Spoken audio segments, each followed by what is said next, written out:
Salut les amis, c'est Kai.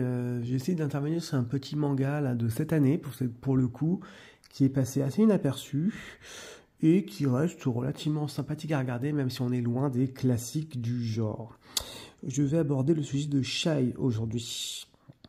Alors, en fait, dans ce récit, on va suivre une adolescente fraîchement intégrée dans le monde des super-héros qui va devoir protéger le Japon des menaces extérieures et intérieures. Bon, pour l'instant, rien de bien classique. On se dirait que c'est une ersatz de My Hero Academia, mais bon, le discours est un peu différent et un peu plus subtil. On est effectivement dans un monde où effectivement le personnage principal a du mal à protéger le monde qu'elle doit protéger parce qu'elle doute d'elle-même et de ses capacités, de son propre cœur. Après, pour revenir un peu plus dans le synopsis.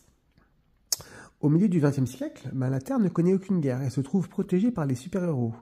Chaque pays possède le leur. La Russie se trouve sous la protection de Spirit, l'héroïne ivrogne. Les États-Unis sont gardés par Century et l'étincelante rockstar Stardust veille sur l'Angleterre.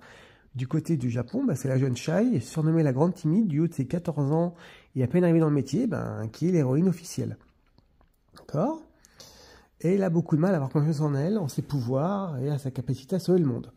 Et malheureusement, il se trouve que dès le départ, lors d'un sauvetage, quelqu'un est blessé par elle, par sa faute. Du coup, elle commence à remettre en cause son rôle, elle commence à se sentir coupable et ainsi de suite. Alors, au-delà de cela, on va aller un peu plus loin, puisqu'on est sur un sujet un petit peu différent.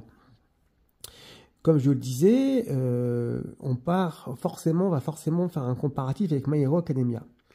Mais en fait, ce n'est pas du tout une copie ni un ersatz, c'est pas du tout le cas, c'est vraiment un traitement du genre très différent, qui est abordé d'une autre manière, avec un peu plus de subtilité, qui est beaucoup plus nuancé, et qui peut, les deux mangas peuvent tout à fait lire séparément, il n'y a aucun problème. C'est écrit par Bukini Miki, donc c'est plus axé sur le personnage de Shy et le développement, qui en fait, en dehors de son costume, en fait c'est une lycéenne passe-partout, c'est une lycéenne de lambda, si vous voulez.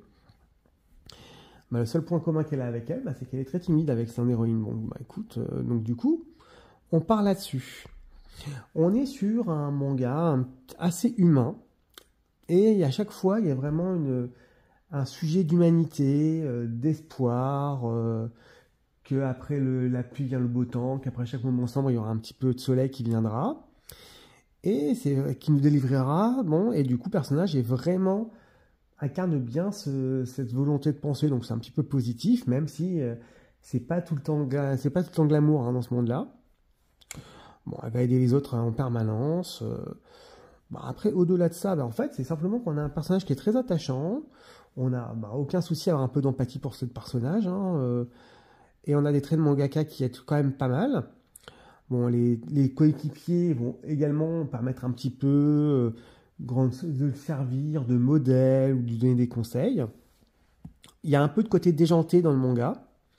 Bon, les antagonistes encore, c'est pas totalement défini, ils ne font pas encore flipper, ils sont pas charismatiques, mais ça se dévoile petit à petit. Alors, faut pas s'attendre à un manga d'action. Clairement, on est plus un peu dans l'humain. On est vraiment dans le modèle des super-héros trop humains. On a un très beau design. En fait, on a un design qui s'apprécie parce qu'en fait, l'héroïne principale est assez douce dans les faits, en apparence. Mais dès qu'elle se décide, elle a une petite force intéressante. Donc, elle est relativement forte. Bon, les personnages sont assez expressifs, c'est assez vif. Les scènes d'action sont pas mal du tout. Donc, en fait, c'est vraiment dans l'humanité. C'est un récit de super-héros humain. C'est vraiment ça, limite humain, trop humain. Et c'est vrai qu'après, on se posera toujours les questions habituelles de ce type d'œuvre. Comment une vie normale, sans dévoiler qui nous sommes, comment ne pas blesser ceux que l'on aime, comment casser son apparence quand on est une simple lycéenne. En soi, ça reste sans être extraordinairement transcendant. Mais ça se regarde, ça offre des bons moments, et c'est divertissant. Donc n'hésitez pas à aller jeter un œil, ça peut être pas trop mal. A plus les amis.